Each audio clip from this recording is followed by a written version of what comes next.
What's happening, everyone? Welcome to the Sportscast with me, Andy Gant. Got Gary Judge here with me from Across the Park podcast. Firstly, this is a new surrounding for us. Yeah, very, very new. Well, it's not new for me. It's not new for you. It's new for the podcast for this week, and also I'm on to wear a hat. You know, one of those days where you wear a hat, need to take your hat off and you go, That's it. I mean, I've got terrible hair all the time, to be honest. my hair's literally just stuck one way, so We're odd ones, isn't that? with that set to do with it for the next 60 minutes.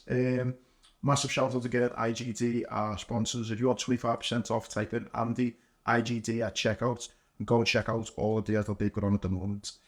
Right, quietish week, just been saying fair, hasn't it? Not a lot going on with the winter break in the Premier League. Obviously, you have a FA Cup coming up this weekend. You've had the tennis.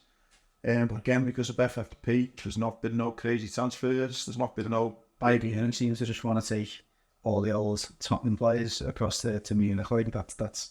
Well, they need to do something to it. Yeah, they're struggling. They're struggling. Harry Kane struggling since he's been on that trajectory to beat Lewandowski records. He hasn't scored. He's out there as a shot. Yeah, well, I think it must have been that same record. They made such a big song and dance. About him being a goal ahead. About last year, that something like last year's top goal scorer was like 16, 17 goals. He done that in about 10, and then since then he's dropped off a bit. Well, we start then on the European footy then. Like Xabi Alonso, he's not been beat this season, you know? No. I mean, all the talk a couple of years ago, probably as near as a year ago, was, when's Gerrard going to take over from Klopp and all that same thing. It now seems to be almost nailed on. It'll be maybe not Xabi Alonso at Liverpool, but he's the man now, isn't he? That everyone's talking about as being the ex-Liverpool player who's kind of, I mean, it's going to be Real Madrid probably, isn't it? You'd think. And if it's not, then, it would be used. But yeah, going back to just the here and now, Leverkusen are 7 points clear now.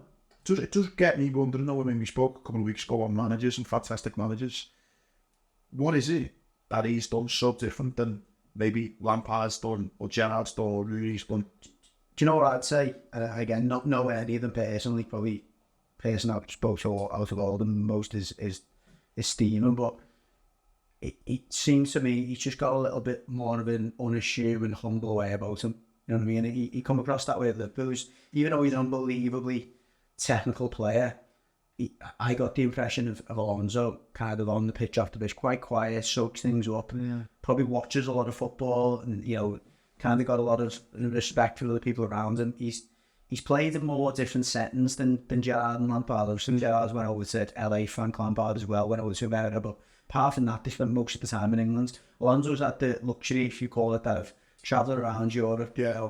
Probably learning different languages as he goes as well. Yeah, what he done? Real Sociedad, didn't he, which weren't doing that great. He's got a big move to Liverpool, and then he's went Madrid and then Bayern, was it? Yeah, Bayern, yeah. So he's doing a So lot there's of upbringing of something. He probably, you'd probably say he's got a Spanish kind of philosophy, hasn't he? But then you had the Benitez influence that he had at Liverpool.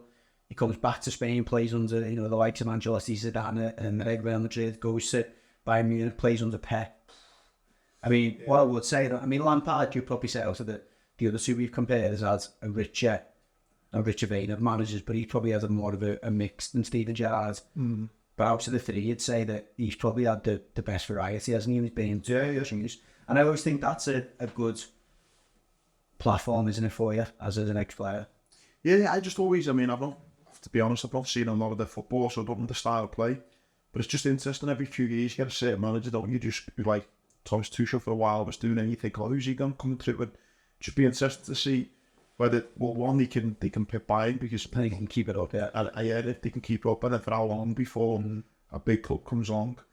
Because I always think, when it comes to managers, it always takes you to have kind of one standout season, and then straight away one of the big boys takes a punt on you. Yeah. It's not like Xabi Alonso, he might win the league now, Leverkusen. It's not as if he's got to go to maybe an Aston Villa.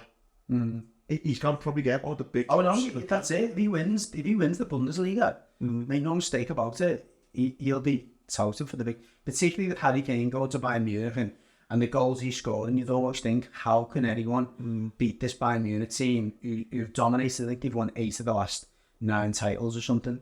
To pip them to the title this season in particular will be some feat. And what's even more impressive as well, in recent weeks, just before the international break, he lost Boniface, who's been there standout player, the kind of talisman. He's a bit like Osimhen, lost into injury, and he's brought Patrick Schick in, he's done okay last season. He's a Czech striker, and he's just picked up the mantle. So clearly he's got a system which is feeding them forwards, good chances. Yeah. I haven't watched them a few times. I wouldn't say they've got like a standout style of play. They can play on the counter attack, which they've done against some of the better teams. They can be a possession based football, which possession based teams they've done against some of the weaker teams. And everything in between, they've kind of shown a few different, which is always again a good mark of a good coach who's able to look at the opposition. You haven't got, by some distance, you haven't got the best squad in the league, and that's what's most impressive about it. There's probably Dortmund, certainly, Leipzig, Bayern. There's 3 or 4 teams there that have got better players and a better squad than them. So weird, man. I mean, closer to home, it'd just be like someone like Hibs, wouldn't it, or Hearts winning the Scottish League. Yeah, that's a me. Maybe that sounds a bit rude to discussion. Do you know what? You'd probably like him into Aston Villa. No, I think Bayern. If you like Bayern, maybe to a City, and use being a Dortmund or whatever. Dortmund's obviously have a bit of an off season. Your Leipzig is maybe an Arsenal. Do you know what I mean? And they've kind of broke through that. Yeah, they're always as a top 60, but nothing like it. Top. Yeah, being such as if you can carry it on. On Bayern themselves, then. Yeah, Kane's been over there, and I mean, I did put out a tweet this week saying it was one. I mean, if you're gonna look at memes and gifs on Alonso, like he's got so many of them just looking cool, like and he's won everything. And there was a kind of photo of him just looking around smug, and I just said, imagine, Harry Kane going there to win his first trophy, and Xabi Alonso just starts, this Leverkusen kind of turnaround, and it does what you think about it. His career. You've got Eric Dyer. Just got over there now, and they're looking at Kieran Trippier. That looks like it's fell through. Mm-hmm. But that's got to be the Harry Kane effect. That's obviously Thomas Tuchel's been here as well in England. He's then two having to sit down together. Surely insane. Do you know what? Right, Harry, you've been here now in the Bundesliga. What do you think we need? Oh yeah, get Eric Dyer over, get Kieran Trippier over. I'm not sure it's that. I mean, there's got to be there'll definitely there'll be a degree of consultation. There must have been a budgetary element to that. There's no way they've gone and went, we need Eric Dyer, or who can we get to win this league? Now, I think they've got him, low, isn't he, effectively?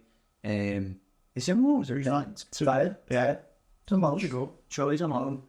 If he isn't on loan, they haven't paid a fee for it. All of these $5 million he paid. Listen, it's that minimal the fee that I haven't even noticed it. So, again, I might be wrong there, but I think if they pay the fee, it's no more than 5 or 6 million.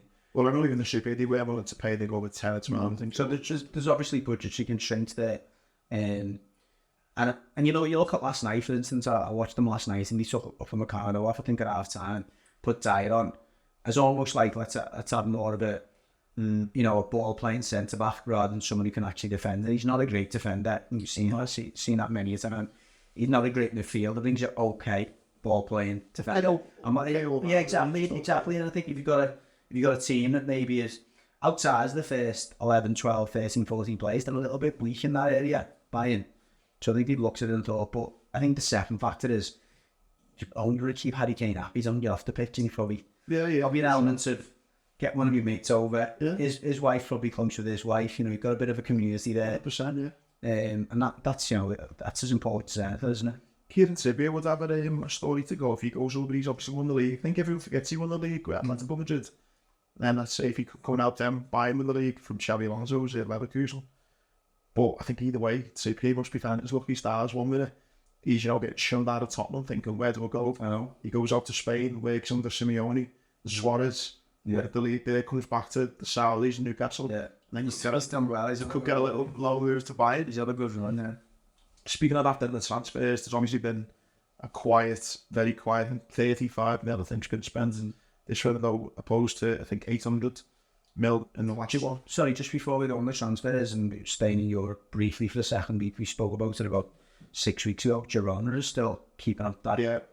I think Madrid have got a game in hand that could put them top, but I think that's been the case for a while. They were a few games behind them, but Girona is still winning games. And Madrid and Barca both been knocked out the club, haven't they? So Girona got knocked out last night. Yeah, they got knocked out last night. I mean, yeah, it's crazy if they can keep. I mean, it'd be astonishing if you got... That is even more astonishing, by the way. Talk about Leverkusen have always been up there. I've always had one of the best in the world. Yeah, it is. I mean, there's a City group late, but they haven't spent big. They haven't got like major players on loan or anything, and that's a bit moody. You know, they have got the staff though. That's what I think would be interesting. Yeah, possibly, but my God, you only Stafford only as good as the players. No matter how good you staff are. You look at we've just made the argument for Ron doing his stuff. What he's doing to Leverkusen. Yeah, but staff make a big difference. Don't get me wrong, but you're still going to have to see some resources to work with.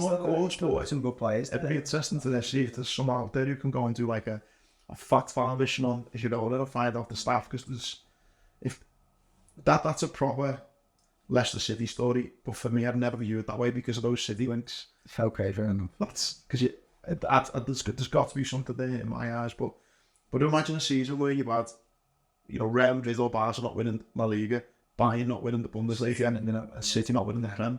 I mean, that would be... Can't see that happening, but yeah, it would be mad.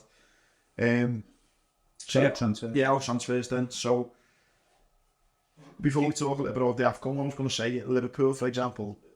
Talk about Salah and his injury in a minute, but as a Blue, is there anything in this transfer window? Is there anyone who you think we cannot lose in? Everton? Yeah. Because there's the stories about whether you need to sell or not. Dice seems to think, what I see, that he doesn't need to. But I don't think we can afford to lose anyone if we're not bringing in any replacements. And I think that's probably the one barrier that stopped, for instance, the Onana move from happening. The rumour is that Onana, if he's got to go in this window because of the teams who are looking at him being under some kind of constraints like Newcastle's and whatever from an FFP point of view, the rumour is that the reason we haven't allowed a move to go through, even on a loan to buy basis, is because there's just no viable replacement out there. I think if it was a Arsenal, which I think there was rumours there, but I don't think it's actually anything legitimate, then you might find there'd be a bit of a make-weight deal where we go, okay, well, we'll have him, you have Onana, and you know, you're buying in the summer, or you're buying now. But apparently the big thing that's holding back at the moment is Dyche saying, well, we need him for every game now until we can get a replacement in. Guys at the African nations, but even when he comes back, he's not showing himself. This is a Drisic kind of guy. Not showing himself to be the player he was a few years ago, so he can't really replace him. And even if he did, there's no backup then behind that. So I think we need a replacement. So in that case, we can't afford to lose anyone. The two big sellable assets that you'd say we could command a big fee for at the moment are Jarrod Branthwaite and Onana. The Branthwaite doesn't seem to be anything in that. I think all the teams would be looking at him as a long-term investment. You Real Madrid and Man Cities, etc. So I think anything's going to happen. I think he's that good, yeah? I think he's that good, honestly. I think he's as good as John Stones. Wow. Honestly. In fact, I'll go further than that. He's a better defender than John Stones was when he was at us. Yeah. And he's maybe not quite as good on the ball, but he's certainly... I mean, there's a stat going around, which I found quite funny as an Evertonian, because I know you'll probably laugh at this, but this was Van Dijk, Sky Sports will be telling us this every day. There we go. No, listen. So he's the only player in the Premier League who's played more than 15 games this season and hasn't been dispossessed.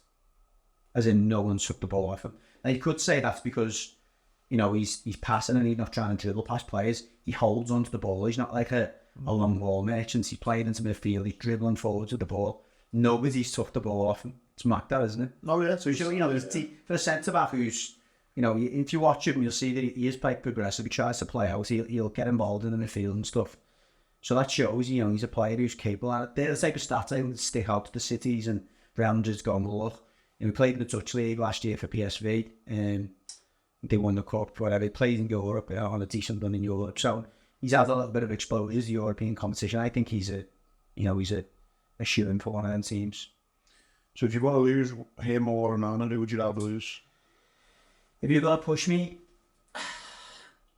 it's hard. That's really hard. See, they've got a really good partnership at the moment in Tarkovsky, and I think if you were to ask Dyche, I think he'd probably say Onana. And I'd be inclined to agree with him, because I think to stay up in this league and to stay up with Sean Dyche, it's going to be built on a foundation of clean sheets. And the biggest, you know, one of the biggest factors in that is your centre backs. And yeah, for that reason, I want to keep Jarrod Branthwaite. I do believe if we're going to let Onana go, that there'll be an able-bodied replacement. It's not going to be as good as him, but I've said it a few times though.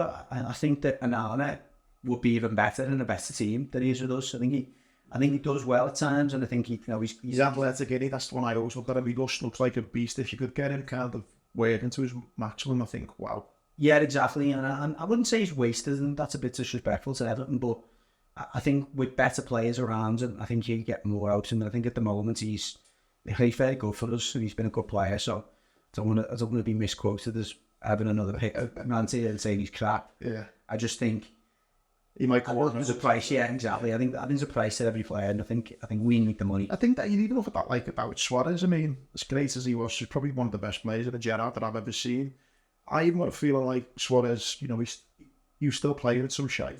Oh yeah. And went again, didn't he? He went up another level when he went to Barca, when he was surrounded by Messi, etc. So I think there's a level for him to go up to in this league, and I think there may be. I mean, you don't know what the ceiling is with a player like that. He's still only 20, 21, so he's very young. So there's really loads that young. There's a lot to come from. Okay. The big one for me, so if we haven't mentioned them there, I was actually rather lose the both of them. And I can't believe I'm saying this, probably 6 months or a year after he was almost leaving the club. I'd rather lose either one of them than Doucouré. Doucouré would be an absolute devastating loss.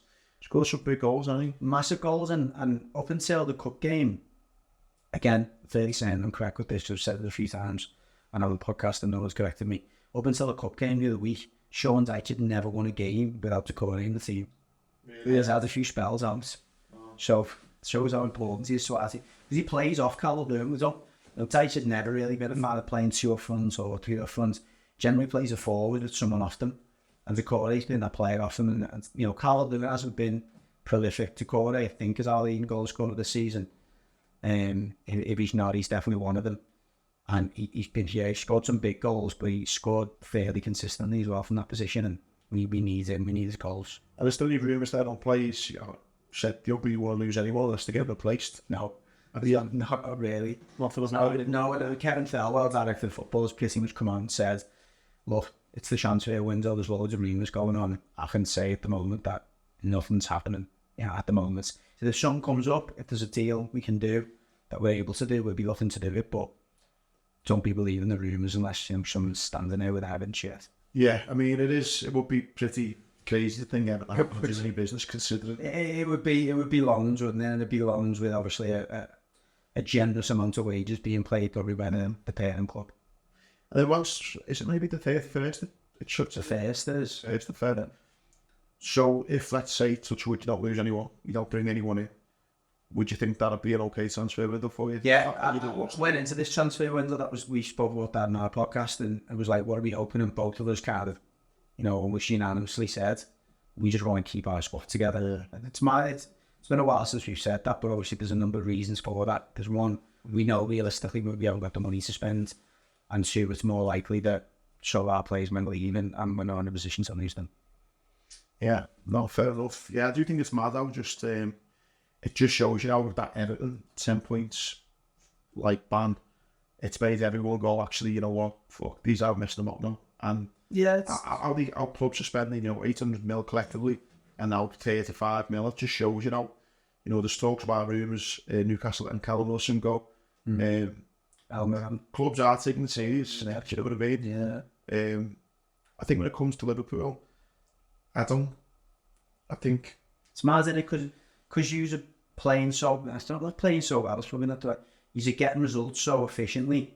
You've kind of, players are coming in. You said for a while, I'd love to see these forward players starting to step up and show them and just show a little bit of depth. Jota's come back, and I love Jota as a player. I think he's a top finisher. We've got Nunez, who's now getting the plaudits in terms of recognition of the assists, the goal contributions, etc. Despite, the misses, he's getting them chances, he's creating goals, etc. Diaz got one in the cup, but I think he's always been, to me, when he's fit, a threat. So it's one of them, isn't it? You kind of go, well, I don't want to be too complacent about this, because none of them are like the worldies you've had down the years, are they? But they're all doing a pretty solid job. Yeah, it's weird in the sense that, kind of, he was director of the lot at Chelsea, where you say, like, there's too many players. You don't feel with Liverpool. Someone said to you, right, here's a bad checkbook, go and sign who you want. Even if you said Mbappe, you'd feel a bit hard to Mikey with Jota or Diaz or doing the job. I know it's in back way, but you'd still do it. Like, yeah, they're doing the task of them, aren't they? I'm not for any minute say that's, you know, say no to Mbappe, but what I mean is if you talk about who do you want Liverpool to side, you think, well, they've got arguably the best goalie in the world, and for me, a decent backup. In defence, you've got arguably one of the best right backs in the world, and one of the best centre backs in the world, and coming through, you've got Kanate, played in the World Cup final. The left back, you've got Robbo and Tsimikas, who are both decent enough left backs, and Robbo's won it all. In behind that, you've got Gomez there, who's been brilliant with the injuries. The other young lad, Conor Bradley's the other young lad. Yeah. So you're like, if you want to buy a defender, who would you buy? I think, I don't really need a defender. You look at the midfield, the players they brought in the summer, been fantastic. Again, there's been injuries, but they've made it work. So you think, well, what other type of midfielder would you want? And then you know we would love to go out and get now. And then with the forward line, again, we just mentioned it. So before we go to the forwards, I still think, maybe with the exception of McAllister, who actually, I don't think he's performed to the level he's capable. He's never played in right position. No, I know, but the reason I mention him explicitly is the rest of the players are pretty average, aren't they? Like, I know he's saying I wouldn't go out and buy him, but Gravenberg's been okay. Like, again, he's young. I think he's getting better. As soon as when he come on the start of the season, I thought he might take a bit of time, but every time I've seen him, though, he seems to get better and better. I think Elliot, I'm a massive fan of Elliot. I am, but I was only speaking to someone over WhatsApp last night when I was watching your game, and I was saying, like, yeah, I've been a bit underwhelmed by Elliot this season. I think he's had a lot of appearances. Apart from that appearance off the bench against Palace, you know, he's great still off the bench, and he seems to make a positive impact. That's what I mean. That's to be, and I say, yeah, I've been disappointed by him because when he comes off the bench, I think, wow, he needs to start more. Then every time I've seen him when he started, it's like, yeah, but he's doing enough. It's a lot of touches for him, but I just don't think he's really creating enough or being involved in enough goals. Yeah, I mean, I think he's, for some reason, I think he's got one of these, you know, when you say his name, you expect big things because we bought him. I think, you know, sometimes you buy someone to play him that's so young, it's like, wow, he's going to be amazing. Mm-hmm. You just kind of wait for him to be this absolutely, you know, worldly. But I've got confidence in him. I think he'll come good. But like you say, yeah, I agree with you. There's no absolute, you know, there's no Bellingham in there, is there? Do you know what I mean? But is that probably helping them because they all has to kind of contribute? I don't know whether it is, you know, with him, Curtis. I was going to say Curtis Jones does Elliot massively in. And I think that he's player probably that Harvey had a look at and go, take a leaf out of his book, because let's be honest, the stick from the Liverpool fans was building on Curtis Jones for a while.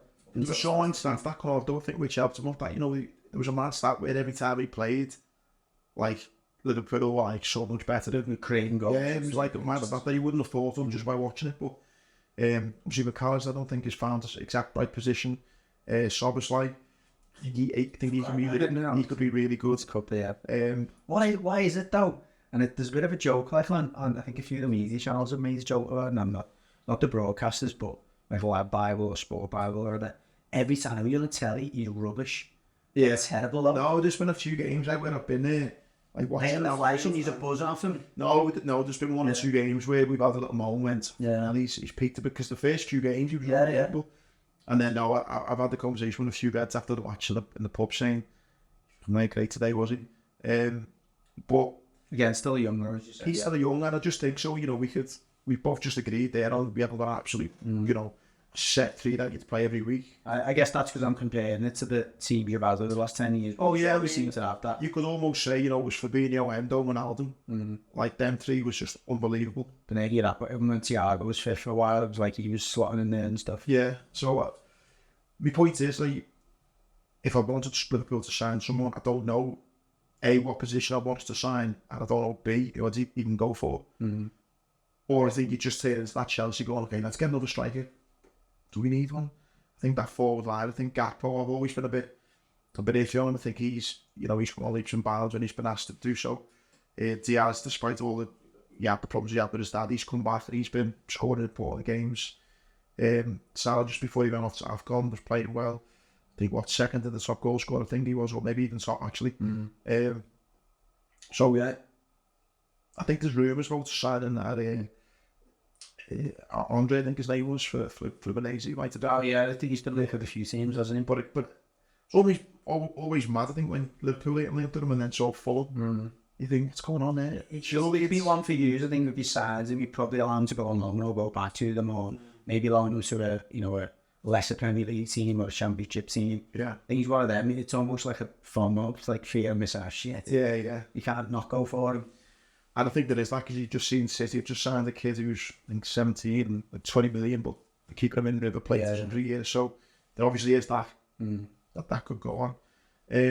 So one player who Liverpool have missed now for a couple of games was Salah.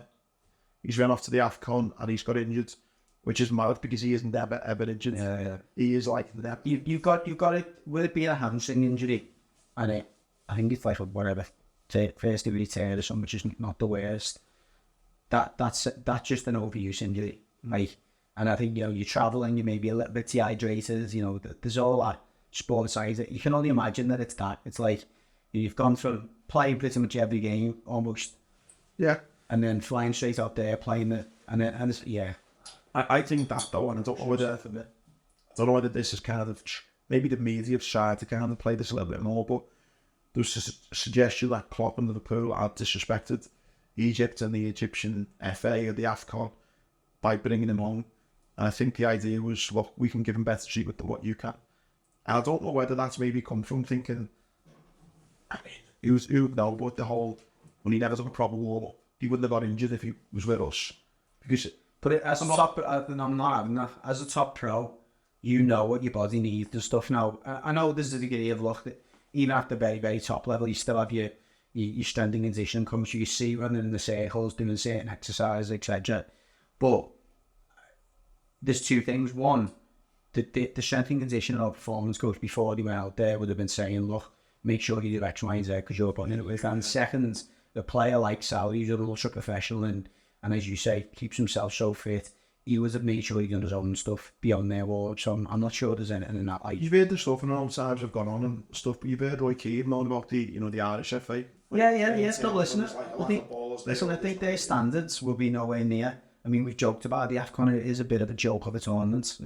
Like, the standard is awful. The refereeing's awful. The broadcasting at times is pretty grim. Yeah. It's not a great tournament with the greatest respect compared to the level of the Premier League and the expectations that the Premier League team set. So, yeah, I suppose, listen, Salah about his own stuff, but it did cause a bit of problems when he's been brought back up. I think the biggest problem it caused was you saying, wasn't it, that before the year. Yeah, he's not available, and their coaches out fell off going, well, we wanted to gather out. That was a little bit of a doubt in the opposition's mind. Yeah, I mean, I'll be honest, I hope Egypt get beaten next. Oh yeah, but they almost was mad that he didn't go out the other night. Did you see it? Yeah, it was the team was leading 2-0, was it? Yeah, but they were playing again some Tim Potts terrible team. They were 2-0 down, got it back to 2-2, which would have meant they were 1-0 down. Came back, went 2-1 up in the 94th minute. Like cheers off and all that, proper celebration worth through. And then they went down the other end and scored in like the 96th minute, which put them out. But then Ghana were 2-0 up. I conceded 2 goals in stoppage time, which meant they went out. So it wasn't even their own, like... No, it was my percent. They did everything to go out, but ended up going through. I would have loved to have got into it more, but I just haven't watched it. No, I'll be honest, I didn't watch it live. I just seen like the kind of reel of how it... I'm not better to get into it at all. So back to England footy then. FA Cup this weekend. You've got Liverpool, is it a whole? Yeah, the word on there. A whole. Liverpool, got Norwich. Is this... He's away at Norwich. No, well, I was going to say, you just love the ones in Norwich. No. Used to smash them like 6-1, I understand you're playing them. So I should go to 11 or whatever. Yeah. So Norwich, I mean, you'd think it was pretty comfortable for Liverpool on Sunday, you'd imagine, so... it's Saturday. They're playing Saturday. Liverpool play Sunday. So I'll be actually taking my little girl, I'll be there, and without sounding too cocky and confident, you just think it's there for us now to obviously play Norwich. You'd expect us to go through. We're already booking ourselves to a trip to Wembley with the League Cup. Already it's that feeling of like, couple of cups on the go here. Mm-hmm. And before you think you actually get a favourable draw to the next round, the question coming on to with the FA Cup is there, or how long would you think around the city it'll start to go ahead? when a quadruple talk is getting spoken about. I was going to say, Muskie's clipping us into a reel. He won't because he's a red, but I hope he is. And we get to, That what I'm asking is, I hope the FA Cup, you lost your League Cup final. Yeah, this ain't back in second. Oh, listen, I'm not gonna lie, people will be probably saying it while they're listening to this. I'm obviously envious, I'm jealous, and I'll hate it. I'm no two ways about it. I'll absolutely hate it when you go on about, we're gonna. If Liverpool done all 4 this season, would that eclipse Man City's treble? Of course it would, yeah. You think? I think so, really. Even though it's not the Champions League yet. Again, Evertonians are going to go, oh, you messing around yet, blah, blah, blah. A domestic treble and you talking like European trophy as well? I think so. It's interesting. I thought you'd go the other way. Say no. Look, winning the champion, only because, I don't know, it's the League Cup is not bigger than the FA Cup, but you won the FA Cup as well. I think staying in all 3 domestic trophies and winning them alongside the league, I think is impressive. The Champions League is obviously trophies have won loads of times, so you can almost say, well, you've shown you can win that multiple times anyway. Who's to say we wouldn't have? And look, I think if you win the Premier League, and this would be my argument to take me Everton hat off, you win the Premier League, FA Cup and League Cup, there's an argument to say he's the best team in the Premier League, in the Premier League. Well, you are the best team in the Premier League. City will probably go and win the Champions League. And so you could say, well, hold on, we finished ahead of them in the Premier League. We won the 2 domestic trophies ahead of them. How are we not the best team in Europe as well? So I would say on that merit, you know what? I think that would be my answer. If City win the Champions League, then I'd probably say your quadruple is better than their treble on the basis that you've picked the European champions as well. On your argument that I'd want them to get to the final of the Champions League, get beat by Madrid, and then we beat Madrid in the Super Cup. And then it's still having the Super Cup if your Super Cup's not out. I mean, it's not snide. Obviously, it's 2 top teams playing, but it's a proper glorified friendly, innit? Yeah, it's played on my time, and then the season and stuff, and weird. Yeah. Weird. No, I was thinking, Don't ask me that question. League Cup, the end of Feb, so again, So the Muskie don't air clip that one. So it's air clip that one. Gary Stern, so yeah. No, it would be interesting, I think, and obviously you forget the League Cup's only the end of February. Yeah. So before you know it, you might have 1 cup in the cabinet already. You're extending the 4th, 5th round of the FA Cup. Europe starts again. And by the way, just before we skip past the League Cup, I think it's a really horrible one for you, that because 1, you should be massive favourites, even though it's a good final. You should be massive favourites. 2, you hate Chelsea. You would hate to lose to Chelsea in that final. The fact I think it was there both times in the League Cup and the FA Cup last time. We won both of them on pens. Both 0-0, both were on pens. I can't see it being a 0-0 in this one on the basis that Pochettino's team just can't make a clean sheet. And I think the one thing that works in your favour hugely is Pochettino's monkeys got his back, and I think he's that last team he's going to be playing. So no, it's I think we'll talk about it more when it comes up, but I just think they've got such a big squad that they have got the ability to set it on, even though they haven't. What's going to work in the favour definitely is that they're going to have a lot more players back by that point. The players are coming back gradually now, aren't they? You see it already that, obviously there's only Middlesbrough he plays in that semi-final, but 6 shots on target, 6 goals. They have a lot of quality in the team. So my argument about Liverpool, the quadruple in the FA Cup is for Liverpool it's great. You were hoping I said no there, right? You explicit. No, I was just genuine because what I wanted to know is how you're feeling about it. I mean, I'm going into Oh no, I hate it with every bone in my body. Not how you feeling about us, but in general for Liverpool, as you're going against Norwich, you'd expect to go through. I think it's very premature, very premature. No, but as an Evertonian though, are you looking at this weekend as a bit like me, you think a chance at a cup, or is it just I'd rather someone actually, and again, this might call it small. I wouldn't call it small club mentality, but it's the position we're in at the moment. Another Blue I was speaking to said, "Would you go out to Luton if you knew that it was going to improve our league fund?" I was like, "Well, yeah, all day." But the psychology of that is Luton are the team that are most able to probably leapfrog us, and therefore beating us would just give them massive confidence. They've already beat us in the league, beat us in the cup as well. They'd be thinking, hold on, we're best than them and we should be winning more games, you know what I mean? So that's, if it was another opposition, I'd probably go, you know what, let's battle to this season. We've got bigger things to worry about on and off the pitch. But obviously the romantic and the real fan of me's going, no, let's, we're disappointed to go out where we did in the League Cup. It was stupid, in fact. So I obviously want to go through. I'd want to go through and just try and win as many games as we can, really. Interesting. So you think you will get through that? Oh yeah, I do. I think Rob Edwards will probably have the mentality of thinking, you know what, I'd rather focus my energy on the league. It'd be interesting to see what both managers do. To be honest, I've got a feeling there'll be not wholesale changes, but I think both managers will look to make maybe 3, 4, 5 changes. And because then the next league game then's on Tuesday or Wednesday, isn't it? Yeah, we got Fulham away, I think.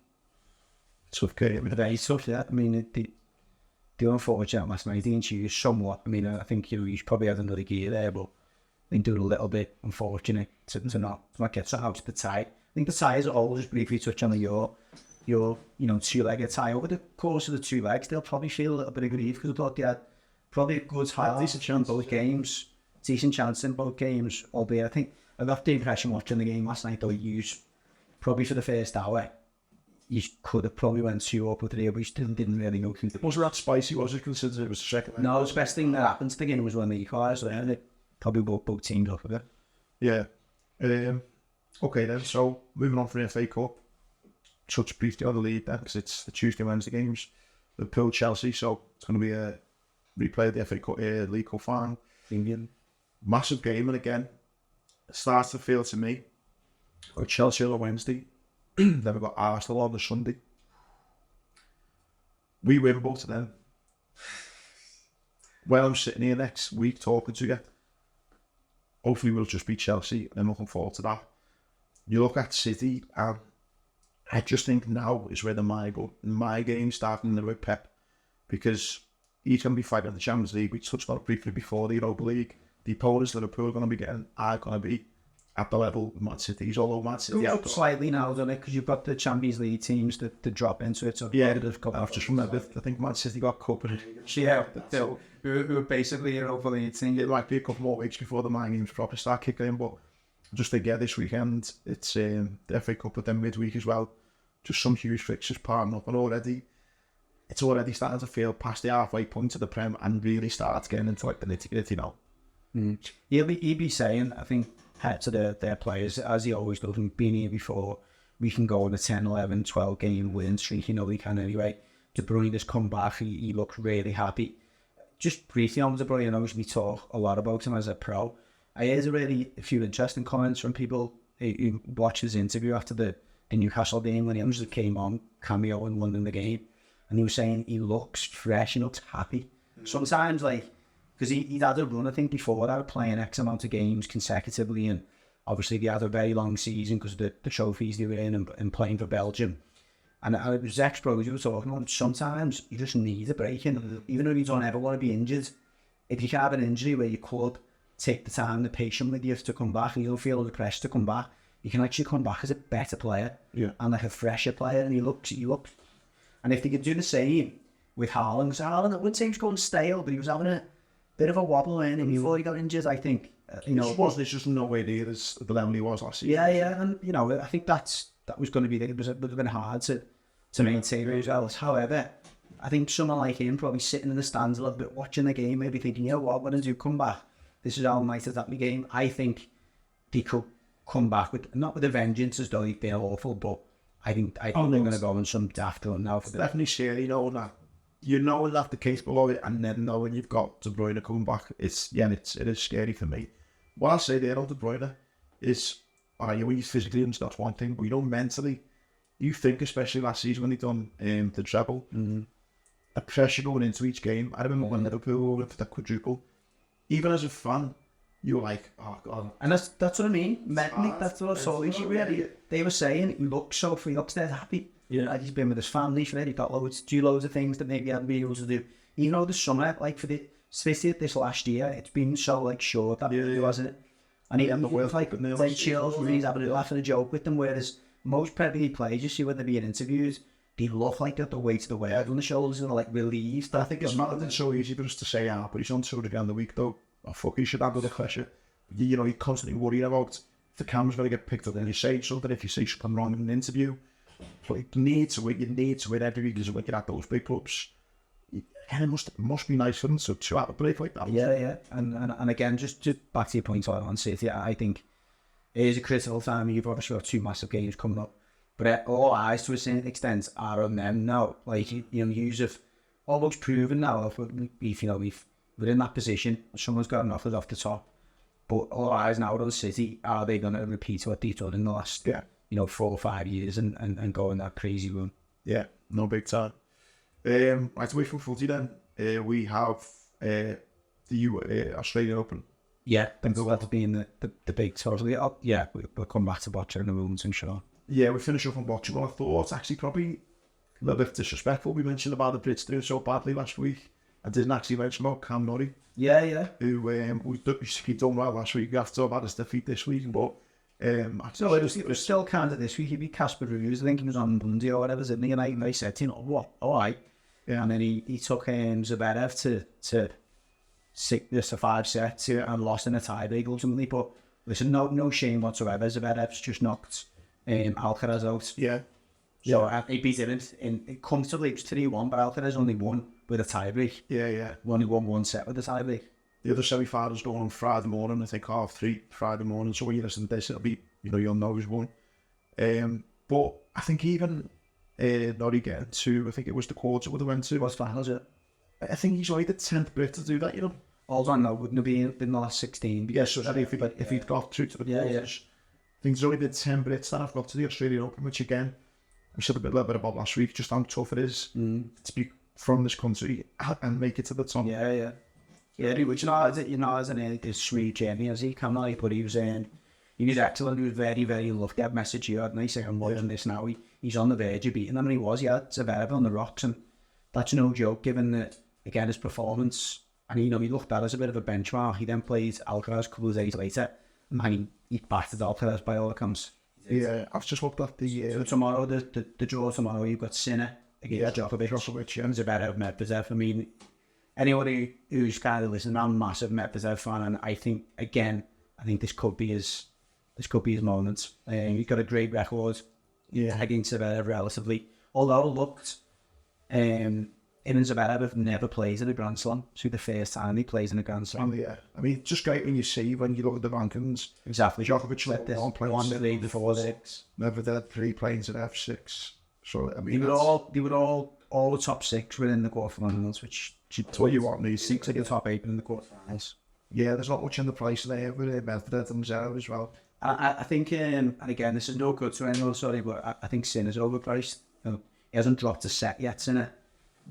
Hasn't dropped a set in the whole championship, so I must give you can reel that tonight before we go out. Just a bit of interest for people, but I think both games will go. I think both games will have the chance to go 5 sets. Really? Yeah, I think Zverev's serve is going to be a big factor against Medvedev. It's been excellent. Sinner's serve is going to be a big factor. He doesn't give away many games. Just what Djokovic as well. He's been dropping the odd set as well. How many tournaments do we see him just win 3-0? I honestly, ones in there. I really fancy Sinner to go through. I think I haven't been. It's hard to say I'm impressed by Djokovic. He's in another semi-final, but he beat him last time out as well. Yeah. The 2 of the last 3 meetings he's won. Yeah, has he? And the meeting I think that Djokovic won, he won it with 2 tiebreaks. I think it was. Maybe not. No, the one before I think it was 2 out of the 3 tiebreaks. Yeah, it was. Yeah. It's going to look at, I think, based on the head-to-heads and stuff and the form that Sinner's been, and again, hasn't dropped a set in that whole championship, which will be a really tight game. And he's a hard man to break on the serve as well. I'm still going to go for Djokovic, though. That'll be next week, the final. Okay, we finish off on boxing then. We had Tasha Jonas. Bit of controversy. Yeah. First thing before we talk about a great fight. Unbelievable. Yeah. Early contender, obviously very early contender for fight of the year because it's only January, but brilliant spectacle again, great and fair for women's boxing. Great to hear them both at the end of the fight saying they love to do 3 rounds. They're both more so Tasha disappointed that they weren't allowed to go 3 rounds in this fight. Then you got a lot of people coming out saying, well, no, we like 2 rounds because they go totals over a belt, and there's a lot to be said for that as well. And how well does Tasha speak? She's just so humble, she's so eloquent, and how she's thanking the people who spent the money to come out to watch, everyone in the sport. I just think I thought they both spoke well. I thought I obviously was naturally disappointed by it, and I had every right to me. By the way, I thought it was a harsh decision. Obviously delighted with it for Tasha and everyone was being, but I thought it was a harsh decision. But she said after that, look, not taking it away from Tasha, just wanted, I like a rematch. I felt a bit for her when she said that, because I'm thinking, getting that rematch. No. Well, Tasha's come out and said this could be a last year boxing. It wouldn't be the best matchmaking. It's not going to be the biggest money spinner, is it? Which Tasha obviously now won the last couple of fights. I'm just thinking when she said that, the last fight in the year of her career, do you reckon that's 2 more fights for her, do you think? Yeah, no more than 2. So as a Christmas fight. Yeah, I think she'd be aiming for. I mean, that was a tough fight, so she's not going to be fighting. I wouldn't say any earlier than April. She's going to maybe want to be leaning towards May, June, and then you probably say end of the year and finish was before Christmas. Yeah, I mean, and also the fight itself. I mean, I was watching it, and you was like, oh, and then she started off so well, didn't she? And then she's like, oh, and then it became a little bit quieter and quieter thing, and I don't know what's going to happen. It was a whole decision, wasn't it? You'd say. Well, how do you feel about that whole thing of if so was the company could have kind of gripped the belt for the champion? If that argument, isn't it? I guess so. That shouldn't be the case, should it? It's not like that. It's a bit like saying in footy, if you go into Old Trafford, you've got to do well to get a penalty. It shouldn't, just because that's a preconceived thing, it shouldn't be the case. Yeah. So I'm not, although I think it's right and it's almost like an unwritten rule, it's still not fair, is it? It's not fair. Like, you've done enough to win the fight, and I personally think she did. But look, I think I'm not at a similar age, actually. I was going to say she's got age on the side, but actually I think they're a similar age. Like, May's probably got to go a little bit longer in her career, and she's probably got more fights to come with, as I say. Tasha sees this as her last year, so knowing that, obviously it's a good decision. It's a nice decision for her. Yeah. She'll pick and choose some big money fights as well. She's only got to go off to come to the Americans, isn't she? And in the big fight this weekend, which was Matt said both on the radio this morning, Talk Sport, there's 2 big ones. Next week, isn't it? It's this week. Next week. No, it's next week. Yeah, next week. Oh, sorry. The 2nd of February or 3rd of February. It's next week, yeah. It's definitely not. Yeah, it was Man City on Joe Boatti. Yeah. On Talk Sport. Yeah, like, with the gym leaders and stuff, yeah. And Boatti, Aziz talked very well, doesn't he? He's like a lot more confident, outgoing. Yeah. Boatti was a bit like, and he's going, come on, man, you can say this and all that, because obviously Boatti's the favourite going into the fight, but Aziz is the more charismatic and probably the more honest out of the two. Boatti was all business, wasn't he? Kind of going, a bit mad to do that, like, you made the one that I think. Yeah, but I don't think you say it's mad. You wouldn't see it very often, and you're only seeing it because they are mates, and they're like, well, we're not going to be slamming each other on air. Talks, but probably happy to have it because they knew they were going to be mics getting lost in the studio. Yeah. But yeah, I think from their point of view, I think they both. It's an interesting. Simon Jordan made a good point that when these British fights are made, and the 2 fighters who are kind of in the. In the prime at that given time, it'd be very, very disappointing because styles make fights, and in this case, I think the styles will make the fight. They both know each other, they both know where their little differences are. They'd be looking to exploit them. I wouldn't be surprised to see both of them go down at some point in the fight. I think over the stretch, Boatti's the more competent, operator. Like, he'll just be, I think, more consistent during the fight, whereas he's his rounds that he'll be all over. But yeah, it is next weekend, but definitely one to look forward to. And it's as well, as we're wrapping up, the kind of gloves are off type show that they done on YouTube with Eddie Hearn and Frank Warren to be seen it. Yeah.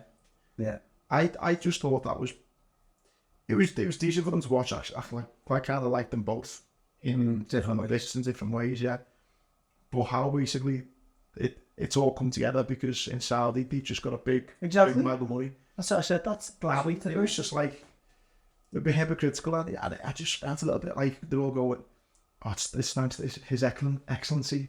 Just kept on fucking. I know. You're like, but you know what though? Genuinely, that's the truth of it. Whether it's the money or other, it just took someone to go on the roof. What is it going to take to get used to see eye to eye? And they both just went, well, bit of money. So I'll do that. I'll put the money in the middle. You share it between you, and just get your egos out the door. And then on the back of watching that, then I watched another video of in the interview and the guy, His Excellency. Yeah, I know. And he was just saying basically, he's got a few health issues, and he's like, I want to see these big fights. Like, he didn't say what was wrong with it, but he just said, so you've just got you just got this fella who's basically got the backing of like the Royals. Yeah. A lot of the dough and just went quit. But like, it made me think, I wonder if like, I mean, I know we don't care about this, but like, it'd be like, what I'm imagining, like Prince William, just to come out and be like, you know what, I want to bring stuff to England. Right, I've just spoke to me dad. The Kings. Charles is going to throw Charles is is at it.